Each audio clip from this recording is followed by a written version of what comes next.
여러분, 지구의 4분의 3이 인간이 살지 못하는 물로 덮여 있는 것 아십니까? 하나님 뭔가 실수한 것 같지 않으세요? 도대체 저 은하계는 왜 존재하는 걸까요?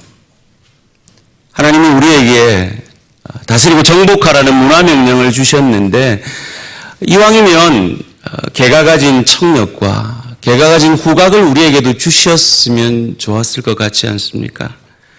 독수리처럼 멀리 볼 수 있으면 좋을 것 같지 않습니까? 거북이처럼 한 200년 살면 도움이 될 것 같지 않습니까? 무엇보다 기린은요, 5분씩 쪽잠 자고 2시간 미만으로 자면서 잘 산대요. 그런 능력 우리한테 좀 주시면 얼마나 좋았겠습니까? 미국은요, 인종 갈등이 심하거든요. 우리한테도 카멜레온처럼 흰색으로 변했다, 검은색으로 변했다, 황색으로 변했다, 이런 능력만 주셨으면 하나님 주실 수 있을 텐데, 그럼 이런 갈등 없을 텐데 왜 안 주실까요? 왜 하나님은 올 한 해도 내가 그렇게 기도한 기도의 제목들 아직 들어주시지 않고 있을까요? 왜 하나님은 이런 사람을 만나게 하셨고 이런 일들을 내게 만나게 하셨을까요? 내가 원치 않는 어떤 상황 속에 나를 왜 던져 놓으실까요? 모든 것을 하실 수 있는 하나님이 말이죠. 경제학가 학자 존 카우스키라는 사람이 쓴 신생국가의 경제성장에 보면요, 사람들은 마음에 불평불만이 가득 차대요. 왜냐하면 사람들 마음에 상승기대 혁명의 심리라는 게 있어서 그렇답니다. 이 상승기대 혁명의 심리가 뭐냐?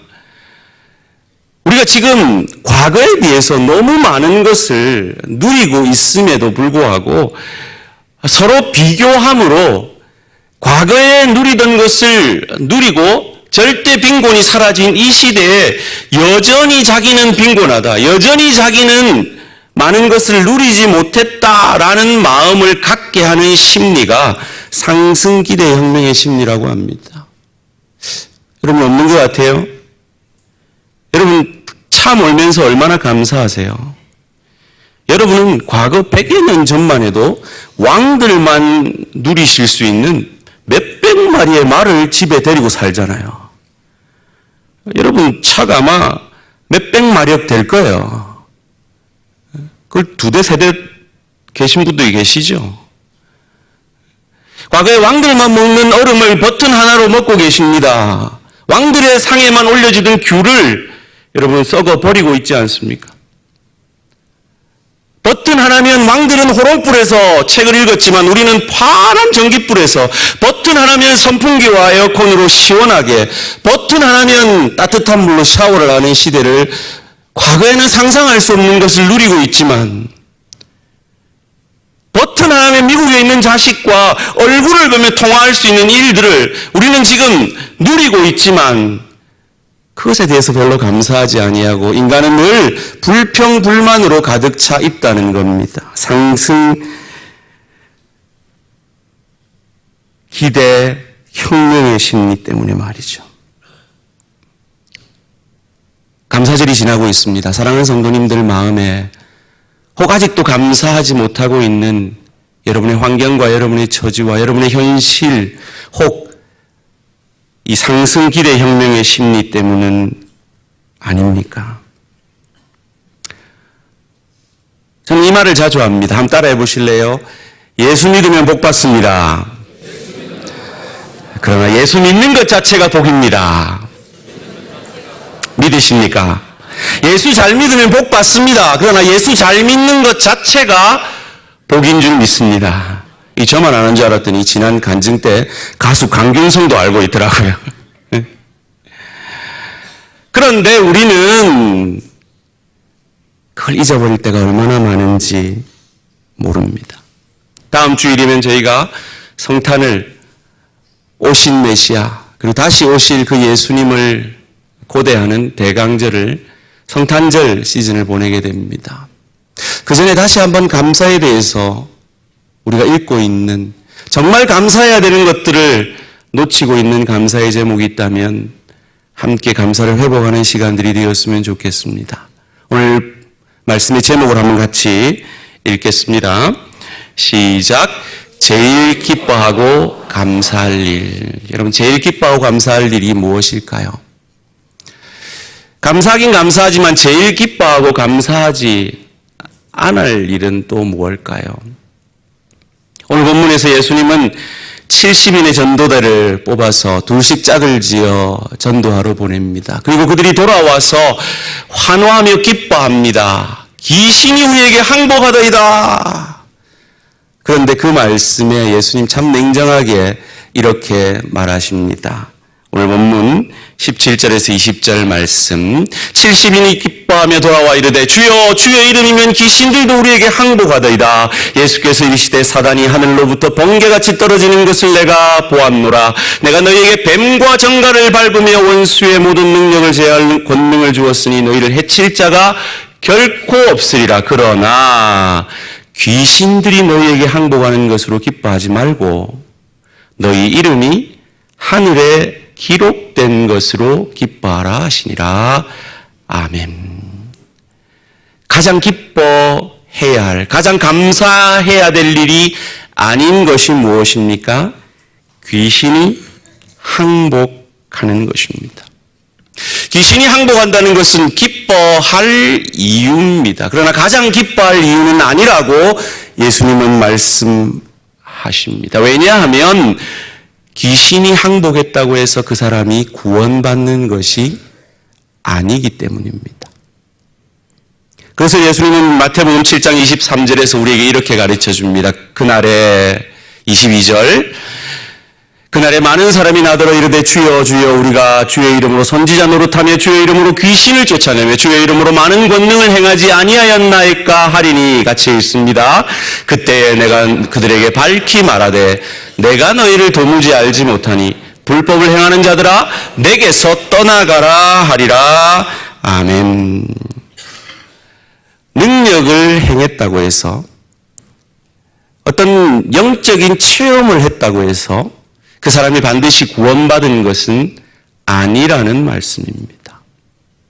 다른 말로 하면 귀신이 쫓겨나는 그런 본능을 행치 못해도 그리고 어떤 영적인 체험을 하지 못해도 예수로 오직 예수로 구원은 받는다는 말입니다. 여러분, 혹 여러분 가운데 남들이 하는 어떤 영적 은사, 영적 체험들이 없어서 여러분의 구원을 혹은 여러분의 인생을 하나님이 인도하고 계심을 혹 의심하고 계시는 분은 없으십니까? 체험, 영적 체험, 귀신이 쫓겨나는 권능, 귀한 일입니다. 기뻐할 일입니다. 감사할 일입니다. 그러나 그 어떤 영적 체험도 목적은 하나입니다. 예수 믿는 것입니다. 예수 잘 믿게 하는 것입니다. 그럼 한번 질문해 볼게요. 여러분, 그런 영적 체험 없이 예수 잘 믿는 게 센 겁니까? 영적 체험하고 예수 잘 믿는 게 센 겁니까? 체험 없이 잘 믿는 게 센 겁니다. 그럼 체험 왜 주시나요? 체험 주셔야 믿을 사람들은 체험 주시는 거예요. 체험 없이도 믿음으로 이끌고 잘 믿는 사람들은 하나님이 또 그렇게 인도하시는 겁니다. 하나님의 다른 방법인 겁니다. 은사적, 책임적 관점에서 이해를 해야 된다는 겁니다. 여러분, 부자가 부럽습니까? 안 부럽습니까? 1부 때는 솔직하게 여기서 대답이 나오던데 다시요. 부자 부럽습니까? 안 부럽습니까? 네, 부럽죠.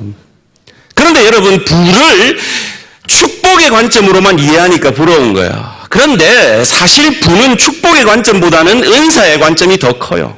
무슨 말입니까? 하나님이 맡기신 거예요. 그 사람이 뭔가 뛰어나서가 아니라 그 사람에게 부를 맡기신 거예요. 지난주에 제가 생각했듯이 퍼센테이지의 계산법. 하나님은 그 사람에게 준 만큼 계산하세요. 부담스럽죠. 그럼 불쌍히 여기셔야 돼요, 부자를. 하나님 앞에 섰을 때 불쌍히 여기셔야 돼요. 저는요, 20년 동안 개척만 2번 하고 작은 교회 섬겼잖아요. 한 50명 교회 섬겼거든요. 그때 제 마음에 불쑥불쑥 참 큰 교회 목사님들 부럽더라고요. 제가 한 달 해보니까요, 이 큰 교회 목사님 불쌍히 여겨야 돼요. 그래서 저는 앞으로 수영로 교회 목사님, 부정교회 목사님 불쌍히 여기려고 합니다. 여러분, 능력적 차원에서가 아니라 하나님이 각 사람에게 그렇게 맡기시는 거예요.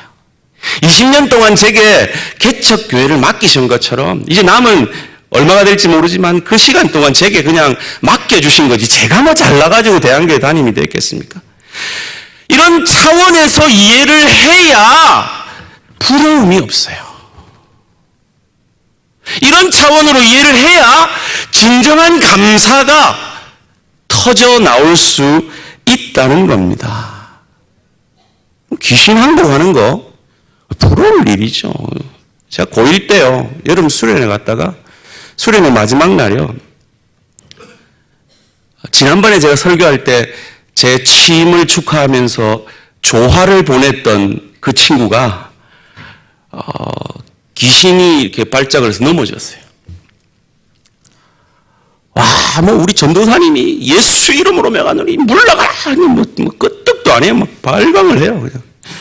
그냥 난 들어가서 그냥 안 보면 좋겠는데 좀 믿음 있는 고등부 임원들을 또 그 옆에 앉혀가지고요, 찬양하라는 거예요. 찬양하면 쫓겨난다고. 그래, 뭐 옆에 있는 제 친구는 허벅지가 멍이 들 정도로 막 때리면서 찬양을 했어요. 근데 안 물러가는 거예요.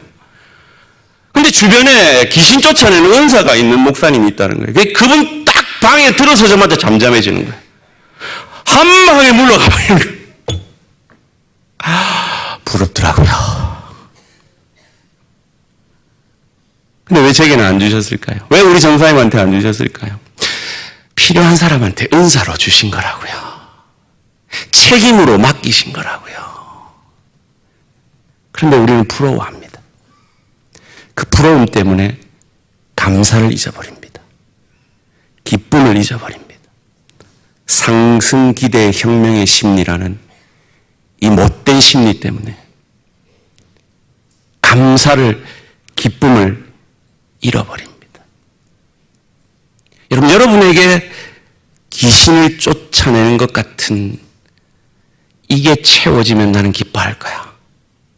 이 기도 들어지면 감사할 거야. 하나님이 이 문제 해결해 주면 기뻐할 거야. 감사할 거야. 더 충성할 거야. 더 헌신할 거야. 그런 제목이 있습니까? 여러분, 생각해 보세요.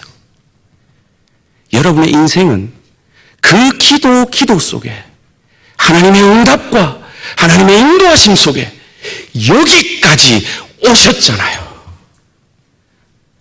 그런데 우리는 늘 더 바랍니다. 그래서 이전에 하나님의 은혜를 잃어버립니다. 인간에게는 무한한 소유욕이 있습니다. 채워도 채워지지 않는, 인류 역사상 돈의 가치로 계산해 봤을 때 지금 1위인 워렌 버핏보다 더 부자였던 사람이 있습니다. 록펠러라는 사람입니다.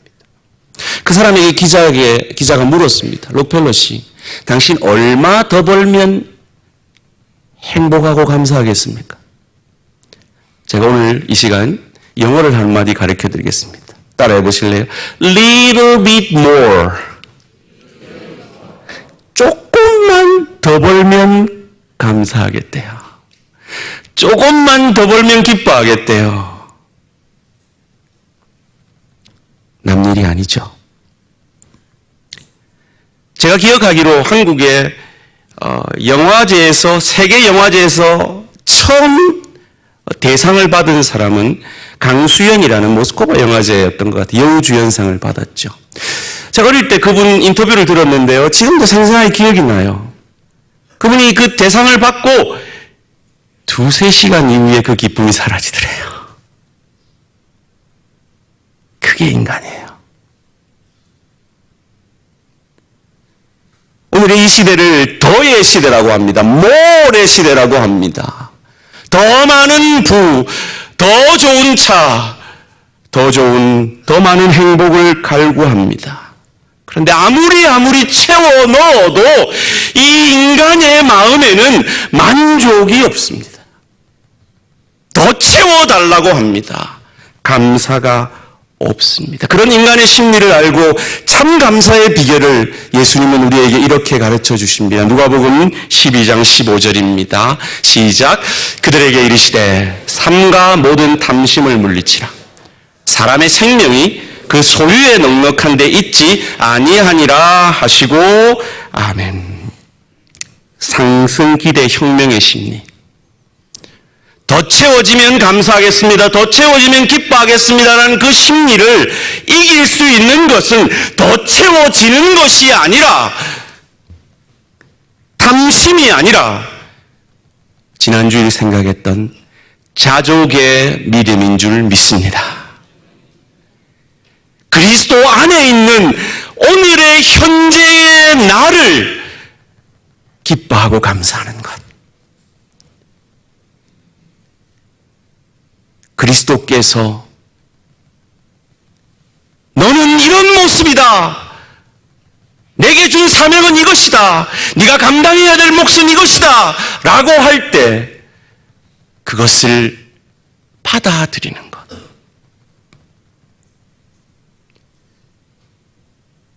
하나님의 말씀에 근거해서 오늘 내 현실과 내 형편처지를 해석해낼 수 있는 것. 나보다 더 나를 사랑하시는 그 하나님께서 오늘 내 인생을 인도하고 계심을 믿는 믿음의 눈을 가지는 것. 거기에 이 탐심을 상승기대의 혁명의 심리를 이길 수 있는 유일한 길인 줄 믿습니다. 내게 능력 주시는 자 안에서 내가 모든 것을 할 수 있느니라. 이 위대한 고백을 했던 사도 바울이 이 고백을 할 때 그에게 있었던 것은 감옥에 갇혀 외투 한 벌과 성경 한 질이었습니다. 더군다나 그는 목숨을 걸고 그의 육체의 가시, 간질인지 안질인지 모르는 그 육체의 가시를 제해달라고 하나님 앞에 기도했습니다. 그런데 하나님의 대답은 노였습니다. 그건 네가 네 인생에서 감당해야 네게 유익한 거야. 네 은혜가 내게 족하다. 바울은 그리스도 안에 있는 자기의 현재를 그렇게 믿음으로 받아들였기에 그의 현실을 말씀으로 해석해낼 수 있는 능력이 있었기에 하나님이 정의해 주시는 그 육체의 가시를 가지고도 내 은혜가 내게 족하다라는 하나님의 정의를 인정하는 믿음이 있었기에 그리고 하나님을 위한다고 하면서 하나님을 대적했던 그를 사도로 불러주신 그 하나님의 넓고 크고 높으신 뜻 앞에 그 자신을 내려놓았기에 자족의 믿음, 내게 능력 주시는 자 안에서 내가 모든 것을 할 수 있다는 이 믿음, 부함에도 가난함에도 배고픔에도 배부름에도 일체의 비결을 배웠다고 하는 이 위대한 감사의 고백을 하고 있는 줄 믿습니다. 이 축복이 저와 여러분의 것이 되기를 주님의 이름으로 축원합니다. 하나님은요, 우리가 생각하는 것보다 훨씬 크십니다. 우리가 믿는 하나님은 내가 기대하는 것보다 훨씬 넓으십니다. 훨씬 깊으십니다. 그리고 그 하나님은 저와 여러분을 눈동자와 같이 지키시며 우리가 이해하지 못하는 크기로, 이해하지 못하는 높이로, 이해하지 못하는 깊이로 지금도 우리를 위해, 이 대한 공동체를 위해 일하고 계신 줄 믿습니다. 왜 이 지구상에 4분의 3이 물으로 덮여 있는지 저는 알지 못합니다. 왜 은하계가 존재하는지 알지 못합니다. 왜 내게 개의 청각과 개의 후각을 주시지 않았는지, 왜 내게 독수리의 시각을 주시지 않았는지, 왜 내게 기린의 능력인 2시간만 자고도 끄떡없는 능력을 주시지 않았는지, 왜 내게 카멜레온의 능력을 주시지 않았는지, 왜 내게 거북이같이 오래 살게 하지 않는지, 저는 알지 못합니다. 왜 사랑하는 대한 공동체 안에 아무리 기도해도 여전히 아픔이 있는지, 왜 여전히 우리는 한쪽 가슴 멍든 채로 이 어려운 세상을 살아내는지. 하나님 하실 수만 있으면 저분 고쳐주실 수 있을 것 같은데, 하나님 하실 수만 있으면 저분 형편 나아지게 할 수 있을 것 같은데 왜 그런지 저는 알지 못합니다. 그러나 제가 아는 것이 하나 있습니다. 제가 믿는 것이 하나 있습니다. 계시록 4장 11절 말씀입니다. 함께 읽습니다. 시작. 우리 주 하나님이여 영광과 존귀와 권능을 받으시는 것이 합당하오니 주께서 만물을 지으신지라. 만물이 주의 뜻대로 있었고 또 지으심을 받았나이다 하더라. 아멘. 만물이 주의 뜻 가운데 있다는 겁니다. 오늘 우리의 형편이 주의 뜻 가운데 있는 줄 믿으시기를 주님의 이름으로 축원합니다. 그러기에 우리의 의무는, 우리의 해야 될 일은 하나입니다. 오늘 본문 4절, 계시록 4장 8절에서 11절 말씀입니다. 내 생물은 각각 6날개를 가졌고 그 안과 주위에는 눈들이 가득하더라. 그들이 밤낮 쉬지 않고 이르기를 거룩하다, 거룩하다, 거룩하다. 주 하나님 곧 전능하시니여 전에도 계셨고 이제도 계시고 장차 오실리다 하고, 그 생물들이 보좌에 앉으사 세세토록 살아계시는 이에게 영광과 존귀와 감사를 돌릴 때에, 함께 읽습니다. 24장로들이 보좌에 앉으신 이 앞에 엎드려 세세토록 살아계시는 이에게 경배하고 자기의 관을 보좌 앞에 드리며 이르되 우리 주 하나님이여 영광과 존귀와 권능을 받으시는 것이 합당하오니 주께서 만물을 지으신지라. 만물이 주의 뜻대로 있었고 또 지으심을 받았나이다 하더라. 아멘. 저는 이 계시록 4장 말씀을 읽을 때마다 제 전도사 시절이 생각이 나요. 그때 신학교를 다닐 때 처음 내가 전도사를 할 때는 한 200여 명 되는 큰 교회에서 섬겼고, 두 번째 전도사 생활은 한 보통 정도 되는, 한 중간 정도 되는 한 50명 되는 교회를 섬겼습니다. 그런데 전도사가 저 혼자였어요. 그래서 참 바쁘게 교회를 섬겼습니다. 가뜩이나 못하는 영어로 공부를 해야 되죠.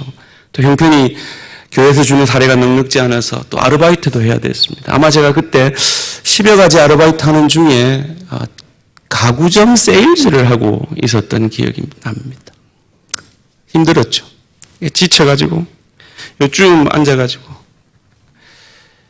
금요기도회, 그때 반주자도 없어가지고요, 제가 기타를 치면서 금요기도회 찬양을 인도를 하고 있었어요. 빨리 마치기를 바라면서, 빨리 마치고 집에 가시기를 바라면서. 이 전도사도 이런데 참 우리 중직자들 이 수요일에 나오고 금요일에 나오시는 분들 참 귀하세요. 참 힘들죠. 나오시기 힘들죠. 먹고 사는 일이 얼마나 팍팍한데요. 근데요,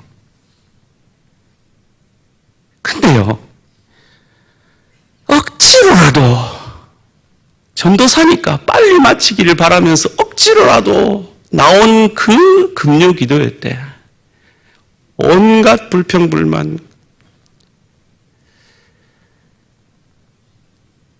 감사라고는 찾아볼 것 없는 제 마음에 하나님이 회개의 영을 부어주시고 만나주시더라고요. 매주 수요일 금요기도에 나와서 만족하다, 은혜 받았다, 뭐 이렇게만 되면 안 나오실 분이 누가 있겠습니까, 여기? 근데 늘 그래 되나요, 어디? 뭐 목사가 늘 은혜롭게 설교가 잘 되나요, 어디? 예? 그런데 하나님이 어느 순간 자리를 지키는 그분들을 만나주시더란 말이에요. 제가 주님 만나니까요, 펑펑 울면서 앉아가지고 기타를 치는데 코드가 안 보일 정도로 콧물 흘리면서 그때 불렀던 찬양이 있잖아요. 내 주님 지신 십자가 우리는 안 질까. 3절에 제가 탁 무너졌어요. 저 수정 같은 길에서 면류관 벗어서, 요한계시록 4장이 탁 생각이 나요. 이 24장로들은 자기 영광 주신 그 멸류관까지도 주 예수께 다 던져 바치는데 이 전도사라는 게 금욕이 돼 어째 빨리 안 마치나. 살도 찌꺼리만큼 주면서 일도 안 시키네.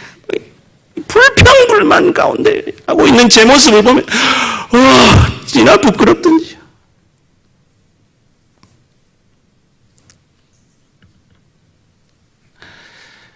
은혜가 임하니까요. 그렇게 힘들던 게 안 힘들어져요. 그렇게 불평이 되던 게 감사가 돼요. 그 은혜가 사랑하는 대한가족들에게도 있으시기를 주님의 이름으로 축원합니다.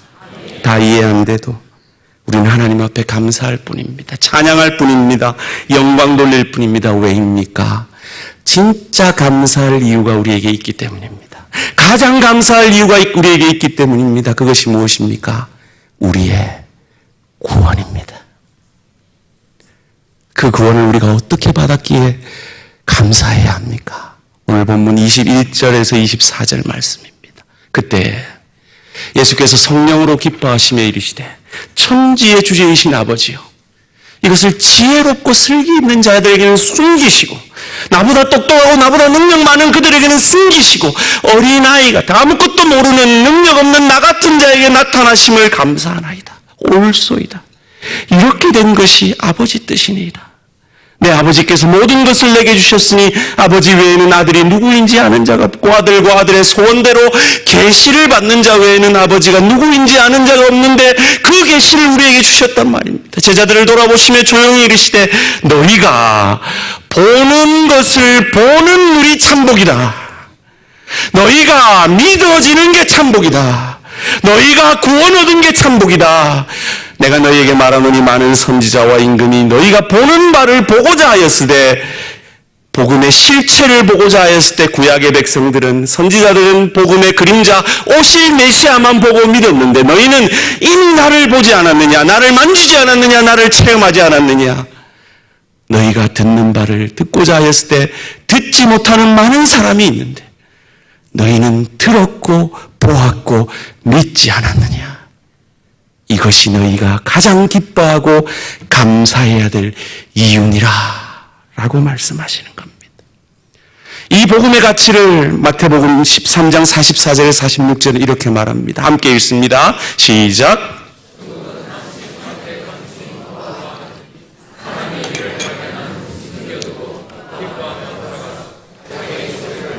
그 밭을 사느니라.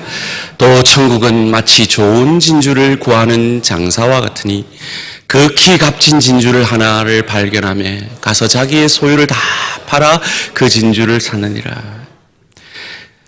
진주와 값싼 보물을 발견한 사람의 공통점은 자기 소유를 다 팔았다는 거예요. 무슨 말입니까?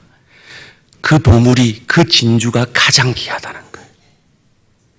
가장 감사할 제목이라는 거예요. 가장 기뻐할 제목이라는 거예요. 저는 이걸 한번 거꾸로 생각해 봤습니다. 그 보물이, 진주가 우리 예수님입니다. 복음입니다. 그런데 하나님 입장에 생각해 보세요. 누가 가장 귀하셨겠어요? 그의 독생자 외아들이에요. 근데 그분을 내어주셨어요. 왜요?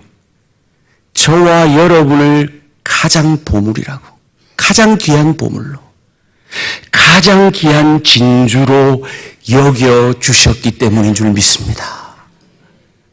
그래서 하나님이 가장 소중히 여기는 그 아들까지 우리를 위해 주셨습니다. 이것을 바울은 에베소서 1장 22절 23절에서 이렇게 고백합니다. 또 만물을 그의 발 아래에 복종하게 하시고 그를 만물 위에 교회의 머리로 삼으셨느니라. 교회는 그의 몸이니 만물 안에서 만물을 충만하게 하시는 이의 충만함이니라. 무슨 말입니까? 교회의 머리가 예수님입니다. 그런데 예수님은 교회라는 몸 아니면 충만하지 않기로 결정하셨다는 겁니다. 여러분 한 사람 한 사람이 아니면 충만하지 않기로 결정하셨다는 겁니다. 우리 대한 공동체 아니면 충만하지 않기로 결정하셨다는 겁니다.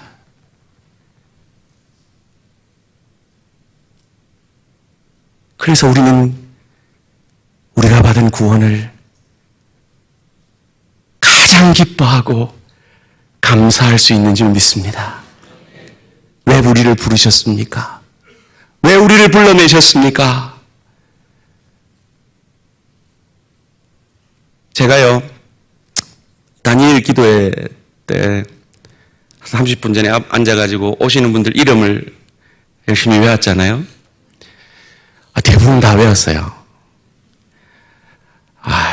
제가 사실은 옆에 있는 황윤정 그 정사님한테 힌트를 살짝 얻어서 이름을 불러준 분도 있는데, 제가 뭐라고, 제가 이름을 탁 기억해 주니까, 그렇게들 좋아하세요. 특별히 우리 전두열 집사님. 제가 전두열 집사님 이름 어떻게 외운지 아세요? 전두환하고 유두열하고 합해갖고 그랬어요. 근데 이분이 다니면서 우리 목사님 천재다 이러면서 다니신데, 목사가 이름을 불러줘도 그렇게 좋아하시는데, 사랑하는 성도님들, 하나님이 여러분의 이름을 불러주셨어요. 하나님이 여러분을 지명하여 불러주셨어요. 하나님이 여러분을 기억하고 계세요. 하나님이 여러분의 인생을 인도하고 계세요. 그리고 여러분을 사용하실 거래요. 그래서 베드로 사도는 우리에게 이렇게 가르쳐 줍니다. 베드로전서 2장 9절입니다. 함께 읽습니다. 시작. 그러나 너희는 택하신 족속이요 왕같은 제사장들이요 거룩한 나라요 그의 소유된 백성이니 이는 너희를 어두운 데서 불러내어 그의 기이한 빛에 들어가게 하시니에 아름다운 덕을 선전하게 하려 하시니라. 아멘. 뭐로 선전하실래요? 이제 여러분 한 주간 또 삶의 현장에서 나아갈 텐데, 세상 사람들이처럼 기분 좋으면 웃다가 기분 나쁘면 짜증냈다가, 내가 장로건 권사건 집사건 아무 상관없어, 성질대로 살아. 그러면 왕같은 제사장이 거룩한 나라가 되겠어요? 하나님이 여러분들을 통해 아름다운 덕을 선전하기를 원하시는데, 아니야. 나는 가장 기뻐하고 감사할 이유가 있는 사람이야. 그리고 그 하나님의 구원은 사망이나 생명이나 천사들이나 권세자들이나 높음이나 깊음이나 능력이나 그 어떤 피조물도 그 사랑에서 끊을 수 없어. 그리고 그 하나님이, 나를 구원하신 그 하나님이 지금 내 인생을 인도하고 계셔. 그리스도 안에 있는 내 인생 지금 초라해 보여도 하나님이 기뻐하는 인생이야.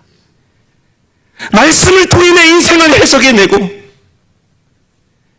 하나님이 내 인생에게 맡기신 그 책임, 비록 사람들은 인정하지 않을지라도 묵묵히 내 십자가 지고 그 걸음 걸을 때 하나님이 책임져 주시겠다고 성경은 약속하고 있습니다.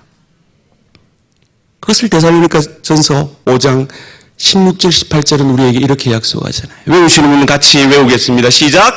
항상 기뻐하라.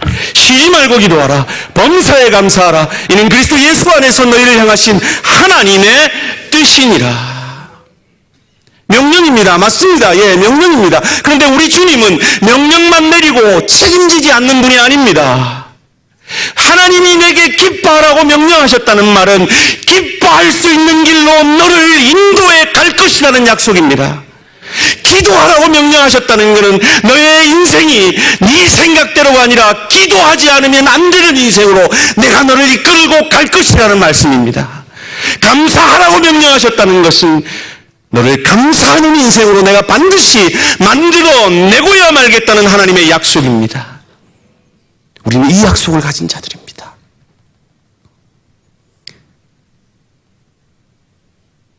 우리 주님은요, 죽음이라는 세상이 만들어내는 최고의 권위, 거부할 수 없는 이 권위까지도, 세상의 권위까지도 생명으로 만들어내실 수 있는 분이십니다.